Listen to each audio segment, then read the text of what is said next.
Hey there everyone, and welcome to Bill's Retro Gaming Show. On today's video, I'm going to be taking a look at a brand new product from Anbernic. And no, this is not another one of their handheld gaming devices. This is actually their first attempt at making a gaming controller. And when I saw this, I really only had one question. Does it come in black?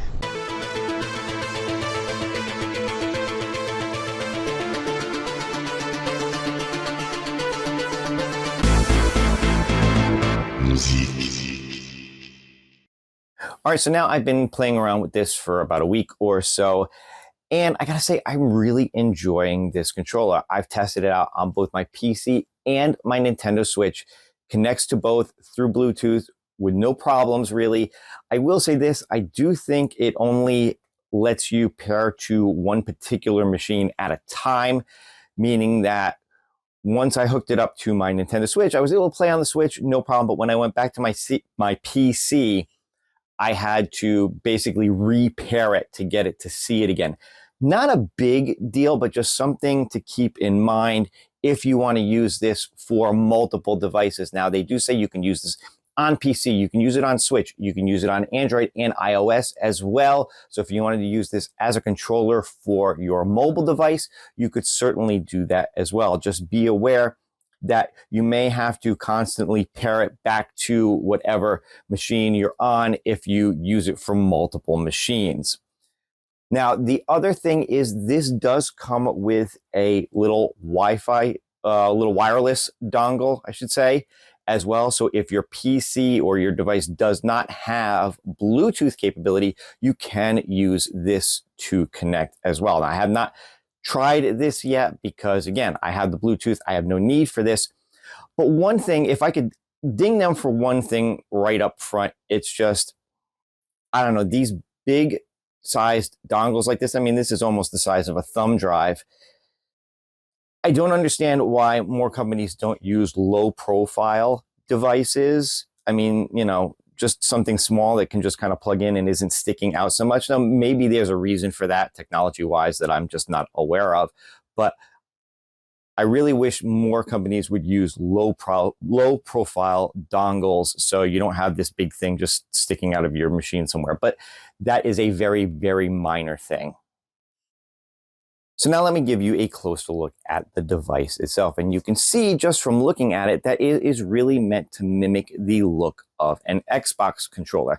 You've got a very similar layout to most Xbox controllers. You've got your thumb sticks here. You've got your D-pad here, your A, B, X, and Y face buttons. Now here you've got plus and minus buttons for like start and select. You've got a home button and a capture button as well. So lots of stuff right up front. And then on the top here, you've got your two shoulder buttons and your two trigger buttons. You can see here, you've got your USB-C for charging or for connecting for wired play. So if you don't want to use this wireless, you could actually just plug this in to your Switch or your PC or whatever and play it that way. And then here, this little button right here is for pairing. Now, turning around the back of the device, you can see these couple of buttons here. These are macro buttons, so you can set these up to do different functions when you're playing games. And you've also got a turbo button here. By holding this down and pressing one of the face buttons, you can turn that button into a turbo button. So if you're playing a game, say you're doing some kind of a side scroller where the character shoots, or maybe a shmup type game where the ship shoots, but it's, you know, one press, one shot kind of a thing. You could turn that into a turbo, hold the button down, and just continuously fire. So that is a very cool feature to have on a controller like this. Now, one of the features this has is the RGB lighting around the thumbsticks. And this is something that they've done in some of their recent handhelds as well, put this kind of lighting around the thumbsticks. It's just really kind of a cool aesthetic for a controller like this. And you can change it if you hold the R3 button in and press the capture button. It will cycle through different lighting effects. You can kind of see it there as I'm going through. You've got just single colors. And then back to this kind of rainbow effect on it. Now, a few other features that this controller has, this does have a gyroscope feature in it as well. So if you're playing games that require some motion movement, you can actually do it with this controller. There is a way to calibrate it as well. There's also vibration in this, which is something you can also do by pressing the turbo button on the back and moving the left joystick up and down. You can actually change the intensity of the vibration. And then speaking of that turbo rapid fire button, same thing, you can actually change the speed of rapid fire in games by, again, holding down that turbo button and using the right joystick and going up and down. And that will actually change the intensity of, or the speed rather, of rapid fire. So not only do they have some of these options built in, but they've given you ways right on the controller to handle them. Also, again, this does have that kind of Xbox layout to it, but if you're playing a game where maybe, you know, A and B are switched around, maybe A is normally here and B is normally here, there is a way to change that feature as well, so it swaps these buttons. Now, this controller uses Hall effect technology. So the thumbsticks, the joysticks here are Hall effect joysticks, which should mean that you're basically going to have no drift at all when it comes to using these joysticks. And I got to tell you, they feel really good when you're playing. Now, they've also used Hall effect technology in the trigger buttons here as well. These, I am pressing these, and these are whisper quiet. You cannot hear them at all. But one of the really cool features, one of the cool things about using Hall effect technology is that they can be somewhat pressure sensitive. So if the game can recognize it or not, it can tell if you're pressing a little bit or pressing a lot. So let's say on a driving game where you've got brake and gas, press a little bit, you put your foot down a little on the gas, you press it all the way, you're flooring it. So that is something pretty cool. Now, the face buttons, the shoulder buttons are just your normal buttons, and you can probably hear that they're how clicky they are. I don't know if that's coming across. Hopefully I've got my microphone close enough where you can hear that, but they are very clicky. Now, it's not a bad thing. They actually do feel really good. I don't have a problem with that at all. Now, the D-pad is just kind of a simple standard D-pad. You've got your, up, down, left, right. You've got your, roll for fighting games and different things like that as well. Anbernic has used different kind of D-pads in the past. This feels more like just kind of a standard cross D-pad, as opposed to some of their more recent handhelds, which are more of like a disc D-pad, and you can really kind of feel it rolling around a little bit more. This one's just kind of more of a typical cross style D-pad. Not bad, works great, no problems with that. The last thing I just want to talk about really quick is just how good this controller actually feels in your hands.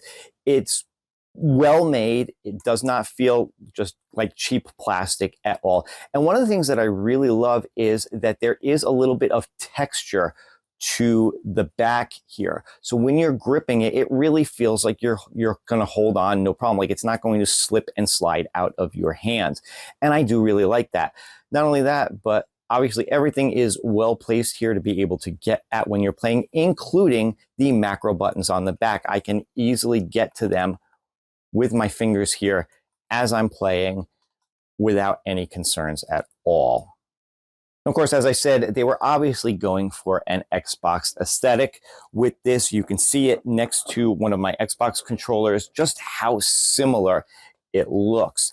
I gotta say, size-wise, it might actually be just a hair smaller than my Xbox controller, but not by much. I mean, they might even be the same size. It's really hard to tell, but it does kind of feel like it might be just a hair smaller than this one. But again, not by much. And you can see, obviously, the layout very similar to a standard Xbox controller. So, for those of you who are used to using Xbox controllers, whether you're playing PC games or whatever, this is going to feel, you're going to feel right at home playing with this one. So I purchased the Anbernic RG P01 during their pre-sale when it was $14.99.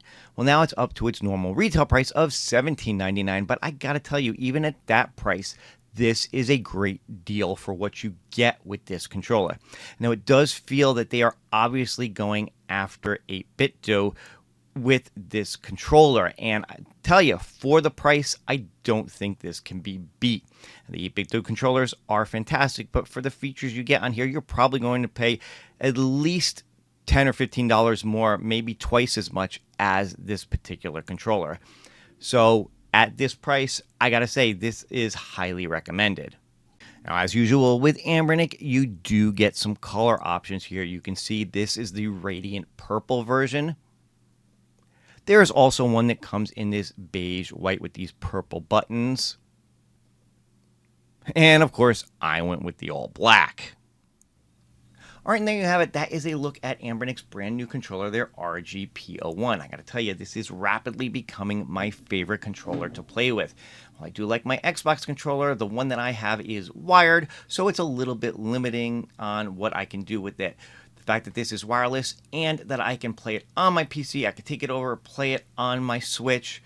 I really do like it, and a lot of the extra features like the turbo button, like the macro buttons, like having the Hall effect triggers and joysticks on it definitely makes this a fun one to play. And at that price point, like I said, I picked it up for 15 bucks.